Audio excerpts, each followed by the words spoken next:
Hello, my name is Panos Gravanos, and I'm going to share with you some of the innovative things a First Nations community in BC has been involved with regards to oil spill prevention, preparedness, response, and recovery.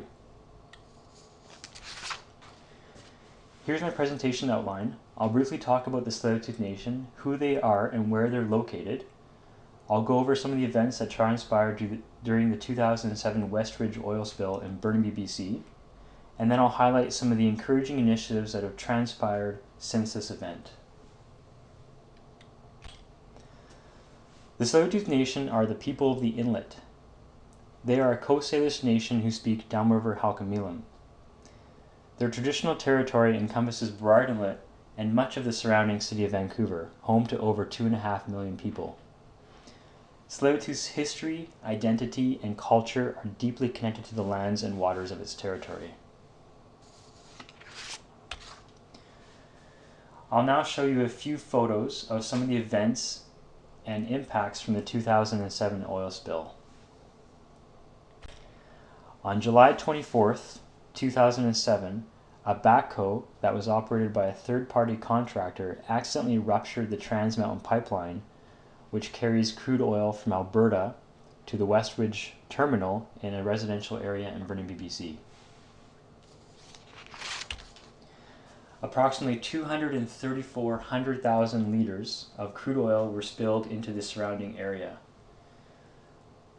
Oil, then moving through the storm drain system, also reached the nearby marine waters of Burrard Inlet. Here's one of the culverts leading to Burrard Inlet, which allowed oil to contaminate the marine environment. The immediate area was boomed relatively quickly. However, a significant amount of oil still escaped into Burrard Inlet and was further spread by winds and tides.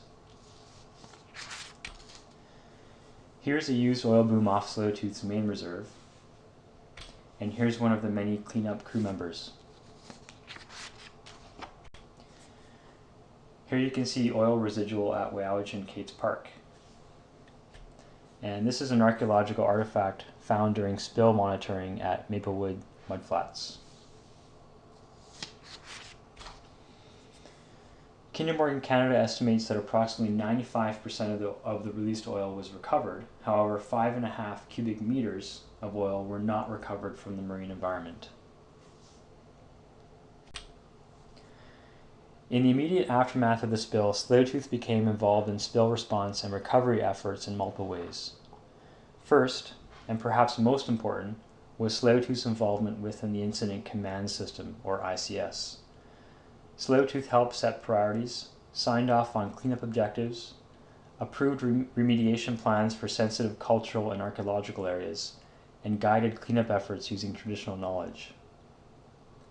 Second, the nation provided mapping support to help guide containment and cleanup efforts. Third, Tsleil-Waututh staff and community members assisted with shoreline cleanup. And finally, the nation participated in monitoring efforts, including marine and aerial surveys that were conducted on a daily basis in the weeks following the spill, and also in longer-term monitoring to monitor recovery of impacted areas, changes in levels of contaminants, and to evaluate the effects of these contaminants on marine organisms. Traditional knowledge is very important, and I believe that a new appreciation was gained by response agencies on how important traditional knowledge is to effective spill response. There's one story I still remember clearly from those days.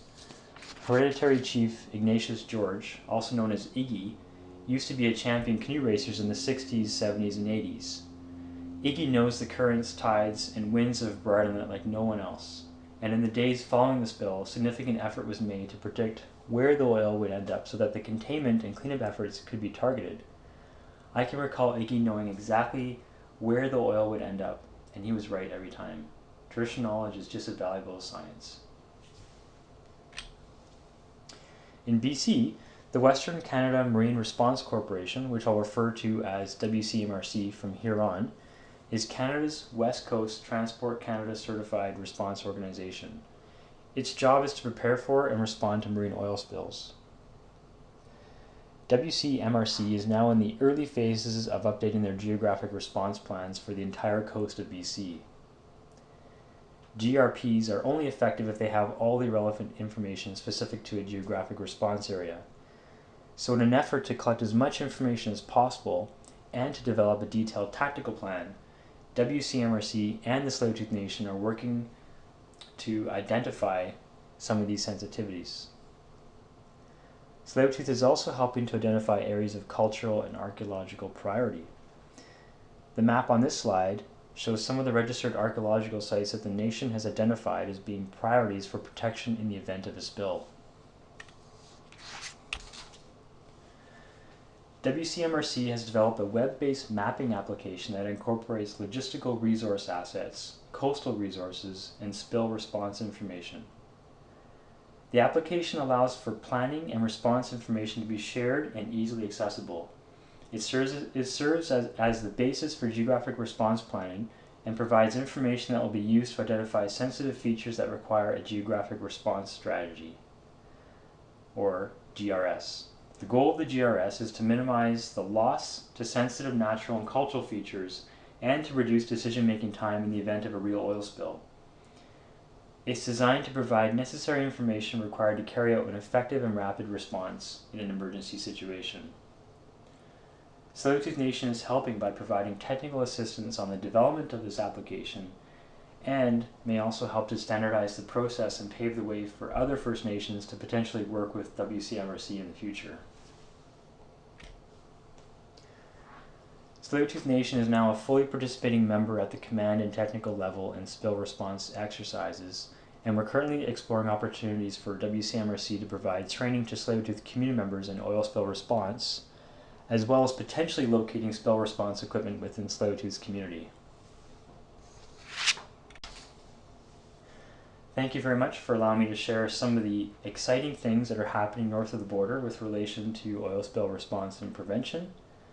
First Nations are valuable partners in oil spill planning and response, and it's encouraging to see some positive results come out of the 2007 oil spill.